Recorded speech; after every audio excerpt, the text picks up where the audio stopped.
कि पटना पुलिस ऐसे भी करती है, रेप की घटना को जो है कहता है कि से आत्महत्या है। अब देखिए 90-90 टैबलेट रख दिया है उसके रूम में। कोई लड़की को 90 टैबलेट देगा, 9 पता देगा कोई मेडिकल हॉल? नहीं देगा। वो तो वही बलात्कारी मनीष रंजन का सब है, उसका गिरोह है, सिंडिकेट नहीं है। यह तो पुलिस और अस्पताल के और बलात्कारियों द्वारा, संपोषित लोगों के द्वारा प्रायोजित हत्या है, जिसमें दुष्कर्म की भी पुष्टि हो सकती है। नमस्कार, हमारी मौजूदगी भी पटना में हाईकोर्ट के पास है। हमारे साथ डॉक्टर कौशलेंद्र नारायण जी मौजूद हैं, जाने माने वकील हाईकोर्ट के हैं। इन्होंने जो है नीट छात्रा के मामले में फ्री ऑफ कॉस्ट जो है वो उनके साथ खड़े होने का वादा किया। इन्होंने कहा है कि मरते दम तक हम जो है उनके साथ खड़े रहेंगे और फ्री ऑफ कॉस्ट एक कुछ भी फीस नहीं लिया जाएगा। उनके परिवार के साथ खड़े रहेंगे और उनको इंसाफ दिलाएंगे। जब तक इंसाफ नहीं दिलाएंगे हम जो है पीछे हटने वाले नहीं है। आपको मैं धन्यवाद देता हूँ। सर्वप्रथम तो मैं बताना चाहता हूँ कि यह जब घटना मैंने देखा था तो मेरे अंदर भी दुख है, क्षोभ है और बहुत सी मायूसी आया। तो मैंने निर्णय लिया कि इस केस को मैं गंभीरता के साथ देखूं। तो जब विभिन्न साक्ष्यों पर नज़र डाला तो आपको एक चीज़ ख्याल होगा कि सर्वप्रथम इसमें त्रुटि यह एफआईआर में था। एफआईआर हमने किया था, उसके परिवार के लोग किए थे और मैंने देखा तो सबसे पहले निम्न एफआईआर नहीं है, पहला त्रुटि। दूसरा त्रुटि है कि 18 वर्ष लगभग उम्र कराया, पॉक्सो एक्ट नहीं लगाया है उस एफआईआर में। घटना यह 6 जनवरी की है। एफआईआर दर्ज हो रहा है 9 जनवरी को। वो प्रभात मेमोरियल जो हॉस्पिटल का डॉक्टर है सतीश कुमार, वो उसने क्या किया, मिसलीड किया, पुलिस को भी सूचना नहीं दिया, मोटी रकम लेकर के और उस लड़की को मारना चाहता था।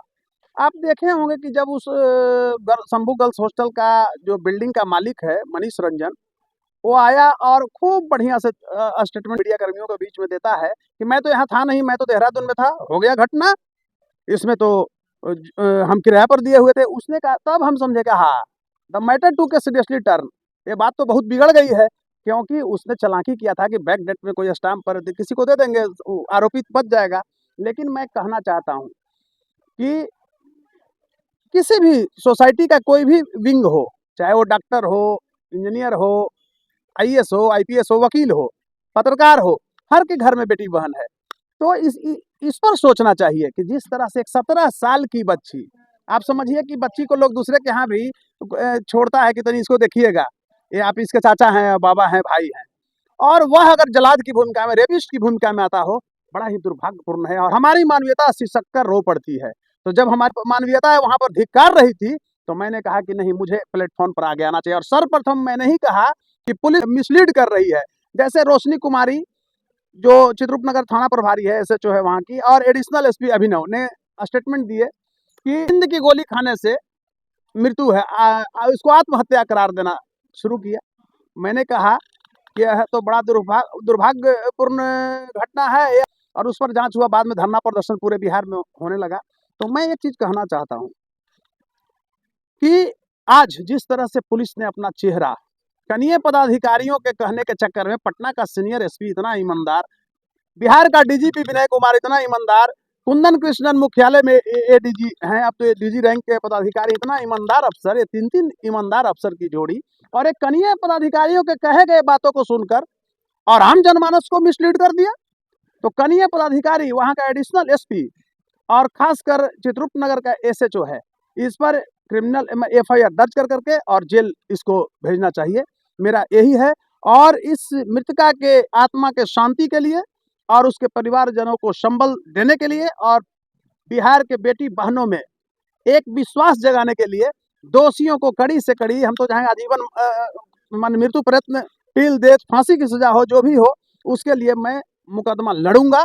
और कल उसी के तहत मैं आपको बताना चाहता हूं कि पटना पुलिस के 4 पदाधिकारियों, एसएचओ रोशनी कुमारी, एडिशनल एसपी पटना सदर अभिनव, वो प्रभात मेमोरियल हॉस्पिटल का जो डॉक्टर है सतीश कुमार, जलाद, उसको जलाद कहेंगे क्योंकि आप जानते हैं कि रेप की घटना में सुप्रीम कोर्ट का डिसीजन है, डॉक्टरों का यह डिसीजन है, जो मेडिकल काउंसिल है उसका, कि कपड़ा को आपको सुरक्षित रखना है। कपड़ा को डिस्पोजल कर दिया, फेंकवा दिया, जान किस लिए कि उसमें सीमेंट गिरा होगा तो नहीं मिलेगा डीएनए में। कितना बड़ा हरकत किया है, अति निंदनीय है। उसके बाद मैंने पटना का सीनियर एसपी, पटना पूर्वी का जो परिचय कुमार एसपी हैं, उन पर मैंने मानवाधिकार आयोग में कंप्लेन केस दर्ज कराया है। ये मेरा एक शुरुआती ये है। अभी देखते हैं, अभी तो एसआईटी गठन हो गया है। एसआईटी के साथ जिस तरह से एसएचओ रोशनी कुमारी और कुमार अभिनव घूम रहे हैं, यह बड़ा ही दुर्भाग्यपूर्ण है। दोनों अफसरों को वहां से हटाना चाहिए था, you should go from that portion, लेकिन और उसको साथ लेके चल रहा है। ये बड़ा कलंकित करने वाला पुलिस का चेहरा है, पुलिस को दागदार बनाया है। और मैं कहना चाहता हूं कि 9 जनवरी की यह जो घटना है, यह बिहार पुलिस के लिए, खासकर पटना पुलिस के लिए धिक्कार दिवस होगा। और प्रतिवर्ष मैं बोला हूं, जो सोशल एक्टिविस्ट है, सारे लोग हैं, कि एक वकील होना अलग चीज है, एक डॉक्टर होना अलग चीज, लेकिन सबसे पहले हम लोग एक जिम्मेवार नागरिक हैं। और हर के घर में बेटी, हर एक IAS IPS पहले ही मैं बता चुका हूं, हर के घर में बेटी है। तो बेटी को न्याय दिलाने के लिए अगर यह SIT भी उलट पुलट करती है, तो हम लोग धिक्कार दिवस मनाएंगे 9 जनवरी को प्रतिवर्ष। और आज अगर जिस तरह से यह घटना देख रहे हैं, पुलिस की भूमिका देख रहे हैं, तो इसे चुप बैठने वाले हम नहीं हैं। ऑनरेबल हाई कोर्ट है, उसके बाद अपेक्स कोर्ट है, ऑनरेबल सुप्रीम कोर्ट तक जाएंगे। जितना लड़ना होगा मैं लड़ूंगा, निःशुल्क लड़ूंगा। और उस मृतका के आत्मा को शांति के दिलाने के लिए, और परिवारजनों को संबल प्रदान करने के लिए, भयमुक्त बिहार को बनाने के लिए। खास कर एक चीज और देखिए, पटना में कोई नॉर्म्स नहीं है। एक रूम है, 4 गो उसी के यहाँ रूम है, 2 रूम में गर्ल्स हॉस्टल खोल लिया है, वहाँ वेश्यावृत्ति करा रहा है। उसमें सारे लोग इंगित है, बड़े बड़े अफसर भी है, बिजनेसमैन है। खासकर मतलब शर्म आएगा कि कुछ माने ऐसे लोग हैं, माने हम नहीं कह सकते हैं, शर्म मतलब लगेगा आपको। और वो चकला घर में जाते हैं, कैसे उनकी बेटी बहन खुद सुरक्षित रहती होगी, बड़ा दुर्भाग्यपूर्ण लगता है, मानवता से चक्कर रो पड़ता है। तो मैं डरने वाला नहीं हूँ, लड़ूंगा। और उस अबला को न्याय दिलाने के लिए मैं हर रूपों में, जो माँ है उसकी, खड़ा रहूंगा। एक पुत्र के रूप में, एक भाई के रूप में, एक मृतका के चाचा के रूप में, जिस तरह से होगा, समाज का एक जिम्मेवार नागरिक के रूप में मैं लड़ूंगा मुकदमा। सर एक सवाल था, जैसे पटना में हजारों हॉस्टल चलते हैं, लेकिन उस हॉस्टल में कहा जाता है कि बिना लाइसेंस का सारा हॉस्टल चल रहा है। क्या सरकार इस पे ध्यान नहीं दे रही है? क्योंकि हजारों हॉस्टल चलता है, अगर फर्स्ट फ्लोर पे हॉस्टल है तो सेकंड फ्लोर पे कोई ऑफिस खुला हुआ है, किसी बिल्डर का, किसी कंपनी का ऑफिस खुला हुआ है। तो क्या ये जैसे हॉस्टल में जो है प्राइवेसी नहीं है? कोई प्राइवेसी नहीं है। हजार हॉस्टल मैं बता रहा हूँ, कोई नॉर्म्स रहेगा तब ना प्राइवेसी रहेगा। इस पर भी मैंने अभी एक टाइप कराया है, फाइल करवाएंगे आजकल में। इसके लिए नॉर्म्स बनाया जाए, नियम कानून लगाया जाए, पुरुष स्टाफ को वहाँ नहीं रखा जाए। ये लोग पुरुष स्टाफ रखता है। आज बताइए कि हर एक का CCTV, खाली एक नखड़ा कर रहे हो। अरबों रुपया सरकार का CCTV पे चला गया, पटना पुलिस का CCTV कहीं कारगर नहीं है। और आप देखिए, हॉस्टल में कोई मॉनिटरिंग सिस्टम नहीं है। तो जब तक ऑब्जर्वेशन सिस्टम नहीं है आपके यहाँ, तो कैसे आप पीसफुल माहौल दे पाएंगे? तो हमारे एक वो लड़की नहीं, वो ऐसी सैकड़ों लड़कियों के साथ ये लोग बलात्कार कर रहा है। कोई आता है सामने, कोई नहीं आता। अभी देखिए, एक लड़की को मार दिया औरंगाबाद, गोह की लड़की थी, उसको हॉस्टल वाला ने। वो भी मामला ऊपर है। आप बताइए, अगर ये मामला नहीं आता तो भी दब ही गया था वो। तो कहने का अभिप्राय है कि व्यक्ति को जन्म अगर लिया है तो पेशा है, ठीक है, हमारा इसी से हम चलते हैं आगे। लेकिन ऐसे जो गरीब गुरबा पीड़ित है, उसको न्याय देने के लिए आना चाहिए आगे। और खासकर वकील समाज को आगे आना चाहिए, इसलिए कि भारतीय स्वतंत्रता आंदोलन की लड़ाई, चाहे किसी भी लड़ाई में आप देखेंगे, वकील लोग अग्रणी पंक्ति में रहा है। तो इसलिए वकील को सबसे पहले आगे आना चाहिए। और आज मैं आपके माध्यम से कहना चाहूँगा, और आह्वान भी है, कि समाज में अगर गलत कार्य हो रहा है, चाहे वह किसी भी जाति धर्म का हो, तो उसके खिलाफ आवाज को बुलंद करना चाहिए। क्योंकि बलात्कारियों की, पॉकेटमारों की, हत्यारों की, मवालियों की कोई जाति धर्म नहीं होती है।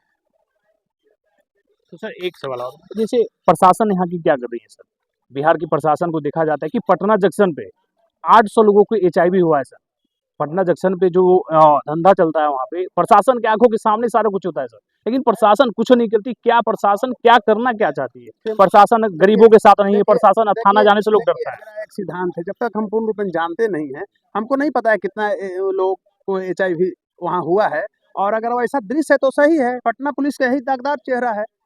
और उस चेहरे को ईश्वर ने जो पेश किया इस घटना के बाद, तो समझ ही रहे हैं कि पब्लिक कितना आक्रोश में है, कितना मतलब शर्मिंदा है। एक पुलिस का 2 कनीय पदाधिकारी, SHO रोशनी कुमारी चित्ररूपनगर और एडिशनल SP जो है अभिनव, उसके चलते कितना बदनामी हुआ बिहार पुलिस का, पूरे देश में किरकिरी हो रहा है। तो मैं चाहता हूं अभी आपके चैनल के माध्यम से कि पटना का ईमानदार सीनियर SP और खासकर DGP के लिए चुनौतीपूर्ण घटना है, उस सिंडिकेट को तोड़े, और दोषी कोई भी हो वो सलाखों के अंदर जाए, निर्दोष बचे नहीं।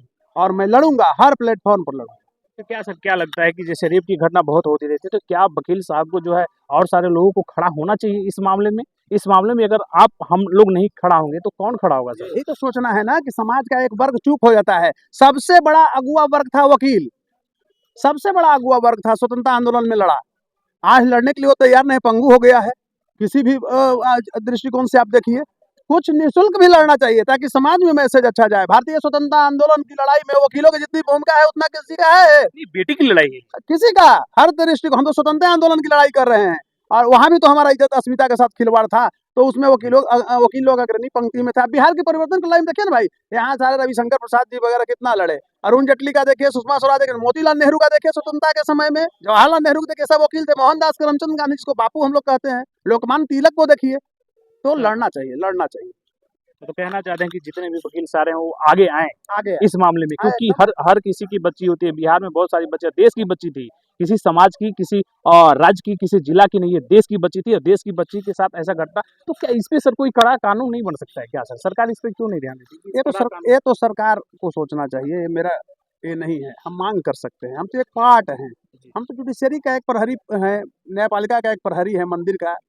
तो इस पर तो सरकार को सोचना चाहिए और जनता को सोचना चाहिए, क्योंकि ऐसा मामला महीने में बहुत आता है, तो इस पे आना चाहिए कि नहीं आना? एकदम आना चाहिए। मैं तो बार बार कह रहा हूँ, अभी कह रहा हूँ कि हॉस्टल नीति को, पॉलिसी को चेंज करे सरकार।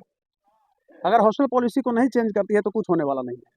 कितनी बेटी बहनों के साथ ही लोग इसी तरह से कराएगा। क्योंकि इसी तरह हजारों हॉस्टल पटना में चल रहा है सर, हजारों हॉस्टल पटना में इसी तरीके से चल रहा है, कोई सुधार नहीं है। वहाँ पे जेंट्स जा रहे हैं, लोग ऊपर से नीचे जा रहे हैं, हॉस्टल चल रहा है। और वहाँ पे समझिए कि कहा आरोप तो लगता है कि वहाँ पे लग्जरी गाड़ियाँ 10-11 बजे के बाद लगती थी। सर्वविदित है, गर्ल्स हॉस्टल में गाड़ियाँ लगती है, बड़े बड़े गाड़ियाँ लगती है और लड़कियाँ जाती है। आप ही लोग ना दिखा रहे हैं उसको। अभी आपने कहा ना कि 800 को 800 गया पॉजिटिव, तो अभी तो आप लोग के पास और डाटा होता होगा। पुलिस सही है, एक थाना सही है तो क्राइम हो जाएगा। ये लोग थानेदार करवाता है, और जब तक थानेदार पर नकेल नहीं होगा, ये हमारा लाइन ऑर्डर सुरक्षित नहीं हो सकता है, बेटी बहनों का इज्जत सुरक्षित नहीं रह सकता। चलिए शुक्रिया सर। तो देखिए हमारे साथ जाने माने वकील जो डॉक्टर कौशलेंद्र नारायण जी मौजूद थे, जो कि फ्री ऑफ कॉस्ट जो है पीड़िता के साथ खड़े हैं, उनके परिवार के साथ खड़े हैं कि जब तक उनको इंसाफ नहीं दिलाएंगे तब तक जो है हम लड़ते रहेंगे, मरते दम तक लड़ते रहेंगे। तो इनके लिए जो है वो गर्व की बात होती है, हमारे लिए गर्व की बात होती है कि कोई समाज के लिए, कोई बेटी के लिए, देश की बेटी के लिए अगर कोई आगे आता है। अगर ऐसे ऐसे वकील जो है बहुत सारे अगर आते सामने आते हैं तो देश की बेटी को जो है न्याय मिलेगा। जहाँ जहाँ 20 साल तक, 15-15 साल तक जो केस अटका रहता है इस मामले में, तो अगर ऐसे ऐसे वकील साहब जो है वो आएंगे, और सर जो है आए हैं, अब ये देश की बेटी के लिए आए हैं, बिहार की बेटी के लिए आए हैं, इनके लिए सर थैंक यू सर, जो जिस तरीके से आपने आगे आया फ्री ऑफ कॉस्ट जो है, और कहीं ना कहीं अब उम्मीद जगी है प्रशासन से, क्योंकि बिहार के प्रशासन से जो उम्मीद उठ गई है, लोग प्रशासन के यहाँ जाने से डरते हैं। अब जो है एक ही भरोसा है, वकील साहब जो आए हैं, अब लगता है कि न्याय मिलेगा। और जब तक प्रशासन जिस तरीके से मामला को दबाने की कोशिश किया गया, अगर इनके ऊपर कार्रवाई नहीं होगी, अगर ये सलाखों के पीछे जाएंगे तो ये संदेश बहुत सारे थानों के पास जाएगा और इन लोग सही से काम करने की कोशिश करेंगे। क्योंकि सम्राट चौधरी ने जो कहा है कि प्रशासन जो है अब प्रशासन को नहीं बख्शा जाएगा, लेकिन प्रशासन सुनने के लिए तैयार नहीं है। वही जो पहले से चल रहा था वही चल रहा है। तो चलिए आप लोगों को क्या लगता है कमेंट में जरूर बताएगा। यूट्यूब पे देखिए, सब्सक्राइब करिएगा, फेसबुक पर फॉलो करें। तब तक के लिए जय हिंद, जय बिहार।